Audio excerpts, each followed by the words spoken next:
Pretty much everything we think we know about Genghis Khan, well, it was written by the people he conquered. It's history written by the losers. But the Mongols themselves, they had their own story, a secret history written right after he died.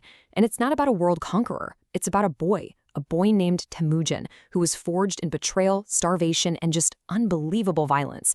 So today, we are diving deep into that secret text to uncover the brutal, formative years of the man who would literally change the map of the world. Just let that sink in for a second. That was said by Temujin's mother, Lady Hoelun, and it perfectly captures the absolute desolation her family was thrown into. I mean, think about it. Apart from our shadows, we have no friends. No allies, nobody to turn to. The only thing that follows you is your own shadow. And apart from our tails, we have no fat. They were so starved, they had no fat on their bodies, and their horses were so skinny, the only thing with any substance was their tails. This is the world that created Genghis Khan, a world of rock-bottom poverty on a vast, unforgiving steppe. So let's set the scene. The world Temüjin was born into, back in 1162, it wasn't some unified Mongolia, no way. The steppe was a violent, shattered landscape of warring tribes. It was just this constant, brutal cycle of raids, betrayals, and alliances that would last about as long as a campfire. And into this chaos, a boy is born, supposedly clutching a clot of blood in his fist. Everyone saw it as an omen, right? A sign of a great and probably terrible destiny. But before he could become a conqueror, he first had to figure out how to just survive.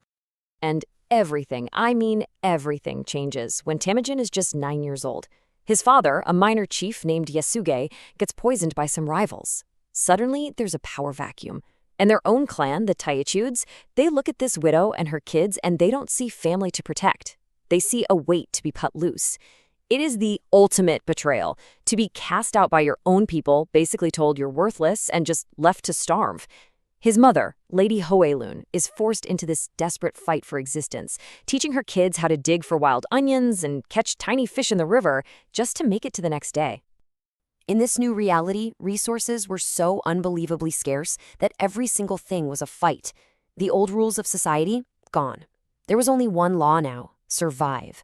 And in that brutal math, a single fish, maybe one you spent hours trying to catch, could become the center of a life-or-death struggle.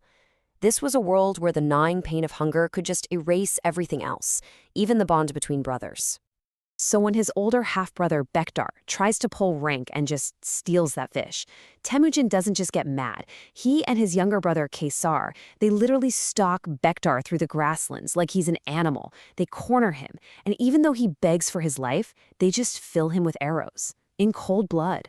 This is Temüjin's first kill, an act of calculated, terrifying ruthlessness, all over a single fish. It set a new rule in his young mind. He would never, ever be the victim again. From now on, he would be the one who decides. His mother's reaction was pure fury. But what's really telling is why she was so mad. It wasn't just the murder that horrified her. It was the twisted logic behind it. At the one moment in their lives when their only hope was to stick together, to fight the clan that betrayed them, her sons had turned on each other. She saw that the brutal, unforgiving world wasn't just out there anymore. It had gotten inside them. It was shaping them into the very monsters they were trying to run from. Killing his own brother, that was a turning point. Temüjin is no longer just some kid struggling to survive. Now he's a marked man. He's seen as a threat by the very same clan that cast him out. The boy who was once the prey now has to learn the cunning and the sheer will of a predator if he's gonna make it through what comes next. And just like his mother feared, the Temüjins come back. They capture the young Temüjin and lock his head and hands in a kang, this heavy wooden stock. It's meant for public humiliation. But during a big clan feast, he spots his chance. He uses the kang itself as a weapon, smashing his guard with it and making a run for the forest. With them chasing him, he dives into the Anon River, hiding completely underwater with just his face sticking out so he can breathe. A man from the clan, Sarkhan Shira, sees him. But instead of shouting, he sees the kid's unbreakable spirit and feels sorry for him. He actually helps him escape later, an incredible act of kindness in a world of cruelty, and one that Temüjin would never, ever forget. Okay, so after surviving betrayal, starvation, and slavery, Temüjin actually starts to build a life for himself. He finally claims his betrothed bride, a woman named Barte, and for a minute there, it seems like he's found some stability. But on the steppe, peace is a fragile thing. He's about to face a crisis so personal, so profound, that it will force him out of the shadows for good and onto the path of leadership. The raid happens at dawn. 300 warriors from the Merkit tribe, old enemies of his father, just stormed their camp. The family has 9 horses. That's it. Barely enough for them to escape. They bolt in terror. But Borte, she's stuck in a slow, clumsy ox cart.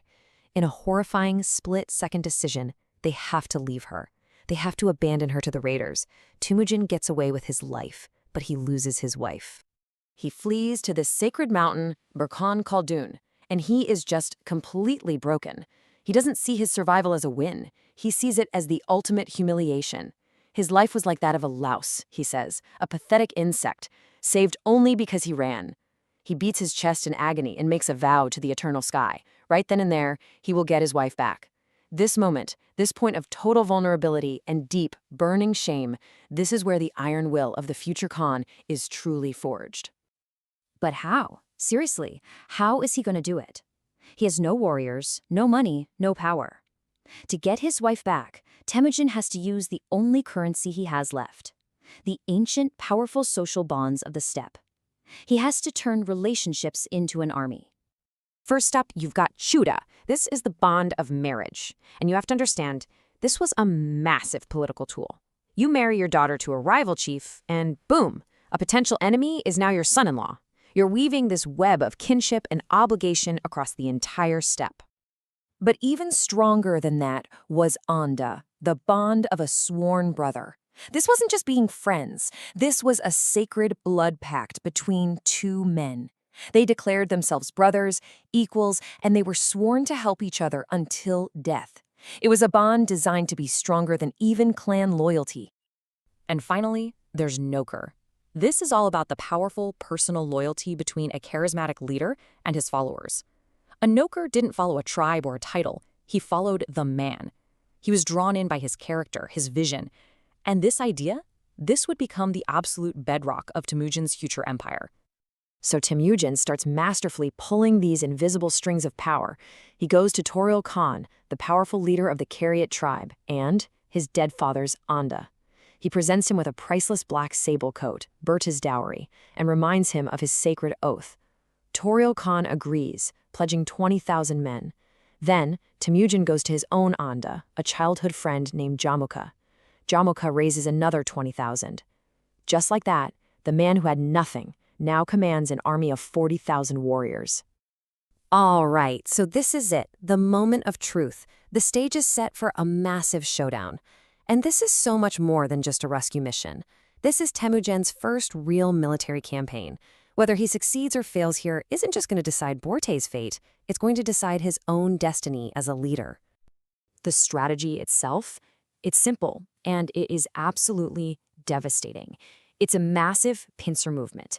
2 huge flanks designed to completely encircle the Merkit camp. They'd attack at dawn, giving their enemies 0 chance to escape. The goal wasn't just rescue, it was total annihilation.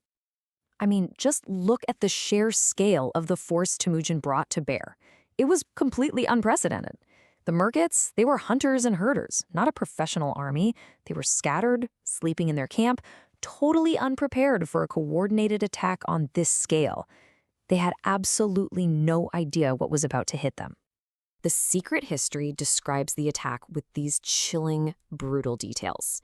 The warriors didn't even bother with the doors. They climbed onto the yurts and dropped in through the smoke holes.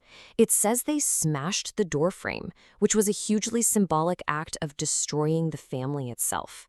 This wasn't a battle. It was a massacre, a total razing of the Merkit people. But even in the middle of all this violence and chaos, Temüjin's goal was still intensely personal. As his warriors are sacking the camp, as the Merkits are fleeing for their lives in terror, he's riding through it all, shouting one word over and over again: Borte, Borte. He wasn't just a general in that moment. He was a husband, desperately searching for his wife. And then it happens. The climax of this whole saga. Bertha, who had been hidden away in a cart, she hears his voice. She recognizes it. She and another captive woman just run out into the middle of the raid. She finds his horse, runs right up to him, and grabs the reins. There, in the middle of a battlefield, the intensely personal quest that started all this bloodshed was finally over. So what's the final score? Bertay was safe. The Merkit tribe was basically erased as a political force.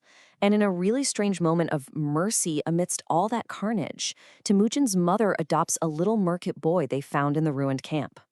But most importantly, Temüjin had proven himself. He had repaid the loyalty of his allies and showed his enemies a terrifying absolute ruthlessness. He was now a power player, a force to be reckoned with. And this, really, is the true turning point. The boy who was abandoned, enslaved, and hunted had become a leader of men. He used the codes of his society to build an army and get a terrible revenge for a very personal crime.